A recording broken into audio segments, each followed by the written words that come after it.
አብዛኞቻችን ሙሉ በሙሉ በሚባል ደረጃ በተለይ ደግሞ ወንዶች ትልቅ የሚባል ደረት እንፈልጋለን። ብዙ ወንዶች የደረት ጡንቻቸውን እንዴት ማሳደግ እንዳለባቸውና እንዴት ማጎልበት እንዳለባቸው አያውቁም። ይህንን ጥያቄ ሲጠይቁ ብዙ ጊዜ ደጋግሜ ይሰማሉ። አንዳንዶች ለብዙ ወራት የደረት ጡንቻቸውን ለማሳደግ ብዙ አይነት እንቅስቃሴዎችና ስፖርቶችን ሲሞክሩ እንመለከታለን።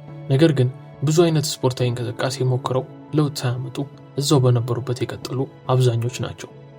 አንዳንድ ሰው ደግሞ በተስፋ መቁረጥ የትኛውንም ስፖርት ብሰራ ምንም ነገር ባመጣ ከጄኔቲክስ ውጪ አይሆንም፣ ስለዚህ ጡንቻ አያድግልኝም ብሎ በማሰብ ስፖርት መስራትን ሙሉ ለሙሉ ትቶታል። ታዲያ እኛም በዚህ ቪዲዮ ይህንን ችግር በመረዳት 5 ጠቃሚና አስፈላጊ የሆኑ የደረት ጡንቻን ለማሳደግና ለማጎልበት የሚጠቅሙ ኤክሰርሳይሶችና ስፖርታዊ እንቅስቃሴዎችን ይዘንላችሁ መጥተናል። እስከዛሬ ብዙ አይነት ስፖርታዊ እንቅስቃሴዎችን ሞክራችሁ ምንም ለውጥ ያላያችሁ ሰዎች ይህ ቪዲዮ ለእናንተ ነው። እስከ መጨረሻው ድረስ ብትከታተሉት ጥሩ ነው ብለን እናስባለን። የቻናላችን ቤተሰብ ለመሆን የሰብስክራይብ እና የደውል ምልክቷን መጫን እንዳትረሱ። መጀመሪያ ላይ የምናገኘው ስፖርታዊ እንቅስቃሴ ባርቤል ቤንች ፕረስ የሚባለው ነው። ብዙ ጊዜ ጂም ቤት ገብታችሁና ጂም መስራት የምታዘወትሩ ሰዎች በስሙ ብቻ ይህንን ኤክሰርሳይዝ ታውቁታላችሁ። የሚያምርና ትኩረት የሚስብ አይነት ደረት የምትፈልጉ ከሆነ ይህ እንቅስቃሴ በጣም ጠቃሚ ነው። የእንቅስቃሴው ሂደት ይህንን ይመስላል። መጀመሪያ ላይ በጀርባችሁ ትተኛላችሁ ወንበር ነገር ላይ። እዛ ወንበር ላይ ከተኛችሁ በኋላ ብረቱን በትከሻችሁ ልክ ለክታችሁ ትይዙታላችሁ። ከዛ አንዴ ካነሳችሁት በኋላ ደረታችሁ ድረስ አስጠግታችሁ ቀስና ረጋ ባለ ሙቭመንት ከፍና ዝቅ ያደርጋችሁ ትሰራላችሁ ማለት ነው። ይህንን እንቅስቃሴ ወይም ደግሞ ስፖርት ሲሰሩ ብዙ ሰዎች የተለያዩ ስህተቶችን ሲሰሩ እናያለን። ከነዚህ ስህተቶች ውስጥ የተለመደውና ብዙ ጊዜ የሚተገበረው የትኛው ነው? ብዙ ሰው ይህንን ስፖርት ቀስ ብሎና በተረጋጋ መንገድ ከመስራት ይልቅ በፍጥነት ከፍና ዝቅ ሲያደርጉ እናያለን። ወይም ደግሞ ሙሉ ለሙሉ ደረታቸውን ሳያስነኩ እስከ ግማሽ ወይም ደግሞ ትንሽ ብቻ ዝቅ እንዳደረጉት ወዲያውኑ ይተውትና ብረቱን ያስቀምጡታል። ይሄ በፍጹም ትክክል ያልሆነ ሙቭመንት ነው። የዚህን ኤክሰርሳይዝ ሙሉ ለሙሉ ጥቅም ማግኘት ከፈለጋችሁ ከላይ ጀምራችሁ እስከ ደረታችሁ ድረስ ቀስ ባለ ሙቭመንት ማከናወን መቻል አለባችሁ። ይህንን ስፖርታዊ እንቅስቃሴ ስትሰሩ ደረታችሁ ዳርና ዳር አካባቢ ላይ የሚሰማችሁ ስሜት አለ። ያ ስሜት የሚሰማችሁ ከሆነ ይህንን እንቅስቃሴ በስርዓት እያደረጋችሁት ወይም ደግሞ በትክክለኛው መንገድ እያደረጋችሁት እንደሆነ እርግጠኛ መሆን ትችላላችሁ። ሌላው ደግሞ ጀማሪዎች ላይ የምንመለከተው ስህተት ነው። ጀማሪዎች ይህንን ስፖርታዊ እንቅስቃሴ መስራት ሲጀምሩ የሚያጥፉት ጥፋት ምንድን ነው? ጉልበታቸው እየጨመረና እየተሻሻለ ራሱ ቢመጣ የዚህ እንቅስቃሴ ላይ ማስገባት ወይም ደግሞ መጠቀም የነበረባቸውን ክብደት ሳይጠቀሙ ቀላል ኪሎ ብቻ እየሰሩ ያዘወትራሉ። ይህ ደግሞ በጣም የተሳሳተ ነገር ነው። ምክንያቱም ይህንን ስፖርታዊ እንቅስቃሴ በትክክለኛው መንገድ ከማድረጋችን በተጨማሪም ደረታችን ላይ እንዲሰማና ደረታችን ላይ ትልቅ የሚባል ለውጥ እንድናመጣ ከፈለግን ኪሎ መጨመር ይጠበቅብናል። ኪሎ ስንል ከባድ ወይም ደግሞ በጣም የማንችለውን አይነት የኪሎ መጠን ሳይሆን መቆጣጠር የምንችለው ነገር ግን ስቲል ለደረታችን ከባድ የሆነ የኪሎ መጠን ካደረገን ትልቅ ለውጥ ማየት እንችላለን። ያንን ማድረግ በጣም አስፈላጊ ነው። ስለዚህ ይህንን ስፖርት እየጀመራችሁ ያላችሁ ሰዎች ወይም ደግሞ ከዚህ በፊት ደጋግማችሁ የሰራችሁ ሰዎች ካላችሁ ቀስ ብላችሁ ደረታችሁን እያስነካችሁና ቀስ በቀስ ደግሞ የኪሎአችሁ መጠን እየጨመራችሁ መስራት ትችላላችሁ። ያኔ ደረታችሁ ላይ የምትፈልጉትን አይነት ለውጥ ማየት ትጀምራላችሁ። ሌላው በሁለተኛ ደረጃ ላይ የምናገኘው ጠቃሚ የስፖርታዊ እንቅስቃሴ ኢንክላይን ዳምቤል ፕረስ ብለን የምንጠራው ነው። ሌላኛውን የደረታችንን ክፍል ማሻሻልና ማጎልበት ከፈለግን ይሄኛው እንቅስቃሴ በጣም ተጽዕኖ ፈጣሪ ነው። የዚህ እንቅስቃሴ አካሄዱ ይህንን ይመስላል። ድሮ ደረት የምንሰራበትን ወይም ደግሞ ቤንች ፕረስ የምንሰራበትን መተኛ እናነሳውና ያንን ከ35 እስከ 45 ዲግሪ ከፍ እናደርገዋለን። 2 ለደረታችንና ለጉልበታችን ተመጣጣኝ የሆኑ ዳምቤሎችን አምጥተን ደረታችንን እያስነካን ከፍ ዝቅ ማድረግ ነው። መጀመሪያ ላይ ከነገርናችሁ እንቅስቃሴ ይሄኛው የሚለይበት 2 ምክንያቶች አሉ። አንደኛው ፍሪደም የምንለው ወይም ደግሞ ነፃነት። ሁለቱም ደረቶቻችን የሚሰሩት በነፃነት ነው። እንደ ቤንች ፕረሱ ሁለቱም እኩል ሰውን የሚሰሩት ሁለቱም በነፃነት ባላቸው ጉልበትና መጠን ምክንያት ይሰራሉ። ያ ደግሞ ከዛኛው የሚለይና ጠቃሚ እንዲሆን አድርጓል። ሌላኛው ደግሞ ሬንጅ ኦፍ ሞሽን ብለን የምንጠራው ነው። ያ ማለት ምንድን ነው? በቋሚ ብረት ወይም ደግሞ በባር በምንሰራበት ጊዜ ቤንች ፕረስ በምንሰራበት ጊዜ ደረታችን የሚለጠጠው ቤንች ፕረሱ እስከቻለበት ድረስ ነው። ነገር ግን በዳምቤል በምንሰራበት ጊዜ ደረታችን እስከሚችለውና መለጠጥ እስከሚችለው ድረስ ይለጠጣል። ስለዚህ በባር ወይም ደግሞ በቤንች ፕረስ የተገደበ አይደለም የደረታችን ሬንጅ ኦፍ ሞሽን ማለት ነው። ያ ደግሞ ከመጀመሪያው የተሻለና ጠቃሚ እንዲሆን ያደርገዋል ማለት ነው። ነገር ግን ይህኛውንም ስፖርታዊ እንቅስቃሴ ስንሰራ ቀስ እያለና ደረታችንን ስትረች እያደረግነው መሆን አለበት። እያንዳንዱ እንቅስቃሴ ደረታችንን ሊሰማን ይገባል። ወደ ጎን ፔክ ብለን የምንጠራውን አካባቢ ሊሰማን ይገባል። ከላይ አካባቢ የሚገኘውም የደረታችን ክፍል አፐር ቸስት ብለን የምንጠራውንም ሊሰማን ይገባል ማለት ነው። የዚህ እንቅስቃሴ ዋናው ነገር ክብደት ወይም ደግሞ ኪሎ መጨመር ሳይሆን ተመጣጣኝ ኪሎ ይዘን ደረታችን እንዲሰማን ስትረች እያደረገና ቀስ እያለን መስራት ነው። ሶስተኛ ላይ የምናገኘው ስፖርታዊ እንቅስቃሴ ደግሞ ዳምፔል ፍላይ ብለን እንጠራዋለን። ከላይ የነገርናችሁ ሁለት ስፖርታዊ እንቅስቃሴዎች ጉልበት የሚፈልጉ ሊሆኑ ይችላሉ። አሪፍ ጉልበት፣ አሪፍ ደግሞ መላመድ፣ የትከሻ ጉልበትንም የሚጠይቁ ኤክሰርሳይሶች ናቸው። ይሄኛው ኤክሰርሳይዝ ግን ሙሉ ለሙሉ ጉልበት ከመጠቀም ይልቅ ፎርማችን ላይ ያተኩራል።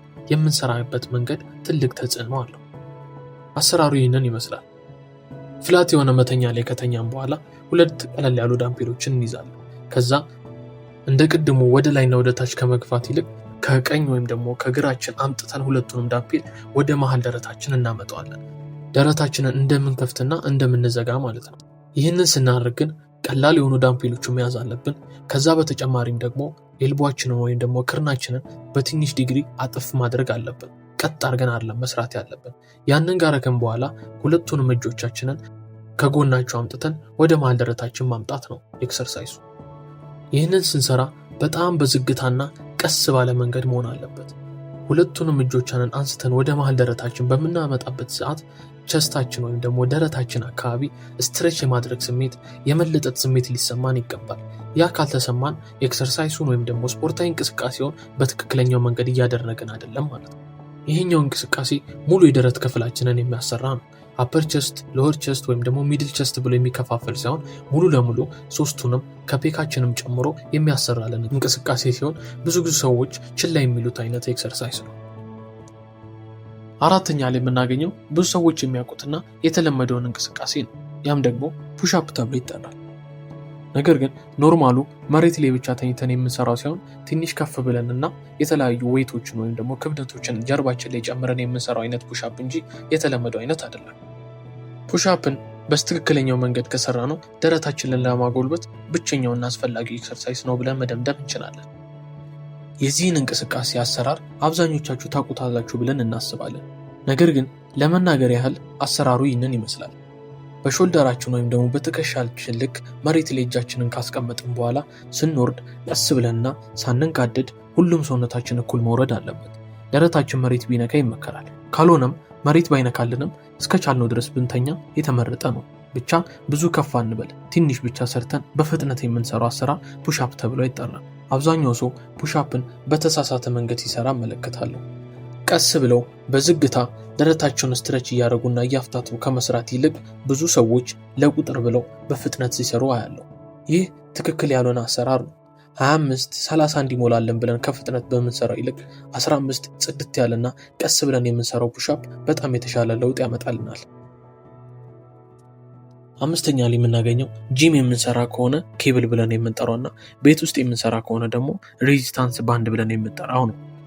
ይህኛው እንቅስቃሴ ቅድም ዳምፔል ፍላይ ብለን ከጠራነው ኤክሰርሳይዝ ጋር አንድ አይነት ነው። ሁለቱም የሚነኩት የደረት መስልና ጡንቻዎች አንድ አይነት ናቸው። ነገር ግን እነዚህ በተሻለና አሪፍ በሆነ መንገድ ይሰራሉ። በተጨማሪም ከባድ የሚባል ኪሎ ሳንጠቀም እነዚህን ብቻ በመጠቀም የደረት ጡንቻችንን ማሳደግ ስለምንችል እነዚህ ሞር ተመራጭና ለሰዎችም ተስማሚ ናቸው። አሰራራቸውም ቀላል ስለሆነ ሰዎች ይህን ያህል እንቅስቃሴ መስራት ይወዱታል። የዚህ እንቅስቃሴ ዋናው ስራ ምንድን ነው? የጡንቻችን ወይም ደግሞ የደረታችን ጡንቻዎች የሚገኙ ፋይበር የሚባሉ ነገሮችን ማነቃቃት ነው። ልክ የትኛውንም ስፖርታዊ እንቅስቃሴ በምንሰራበት ጊዜ ጡንቻዎቻችን ፋይበራቸውን እንዲፍታቱና ስትረች እንዲያደርጉ ያደርጋሉ። ይህኛው እንቅስቃሴ ደግሞ በተሻለና ተመራጭ በሆነ መንገድ የደረታችንን የመስል ፋይበሮች እያፍታታልንና ስትረች እያደረገልን ይሄዳል። ለዛ ነው እነዚህን 5 ኤክሰርሳይሶች ከሰራን በኋላ ደረታችን ላይ የስትራፕ አይነት ስሜት የሚሰማን ወይም ደግሞ ደረታችን በጣም የሰራ አይነት ስሜት የሚሰማን እንደዚህ አይነት ነገሮች ደረታችን ውስጥ ስለተፈጠሩ ነው። እነዚህን 5 ኤክሰርሳይሶች አንድ ላይ በማድረግና ተስፋ ሳንቆርጥ ደጋግመን በሳምንት 4 ቀን ወይም ደግሞ 3 ቀን ደጋግመን የምንሰራ ከሆነ የደረታችን ጡንቻ እንደሚያድግ የተረጋገጠ ነገር ነው። ይህንን ሁሉ እንቅስቃሴ ሰርተን የደረታችን ጡንቻ ላይ ያድግበት የሚችለው አንድ ምክንያት ብቻ ነው ያለው። እሱም ትክክለኛውን ምግብ የማንመገብ ከሆነና በቂ የሆነ ፕሮቲን የማናገኝ ከሆነ ደረታችን ቶሎ ሪከቨር ስለማያደርጉ ወይም ደግሞ ስለማያገግሙ የጡንቻችን ምስሎች ላያድጉ ይችላሉ። ስለዚህ እነዚህን 5 ኤክሰርሳይሶች አንድ ላይ አድርገንና ተገቢውንና አስፈላጊውን ተመጣጣኝ የሚባሉ ምግቦችን በመመገብ የደረታችንን ጡንቻ ማሳደግ እንችላለን። የደረት ጡንቻ ኖረን ማለት የምንፈልገውን አይነት የራስ መተማመንና ከሰዎች ትኩረት ወይም ደግሞ ክብር ብለን የምንጠራውን ነገር እንድናገኝ ይረዱናል። ስለዚህ የደረት ጡንቻችሁን አሳድጋችሁ የራስ መተማመናችሁን፣ ኮንፊደንሳችሁንና ሪስፔክታችሁን መጨመር ከፈለጋችሁ እነዚህን 5 ኤክሰርሳይሶች መጠቀም ትችላላችሁ። እስካሁን አብራችሁን ስለነበራችሁ ከልብ እናመሰግናለን። የቻናላችን ቤተሰብ ለመሆን የሰብስክራይብ እና የደውል ምልክቷን መጫን እንዳትረሱ። ያላችሁም ማንኛውንም ሆነ ሀሳቡን አስተያየት በኮሜንት ስር አሳውቁን። ቀጣይ እንዲሰራላችሁ የምትፈልጉ የትኛውንም አይነት ቪዲዮ ኮሜንት ስር ማሳወቅ ትችላላችሁ። መልካም ጊዜ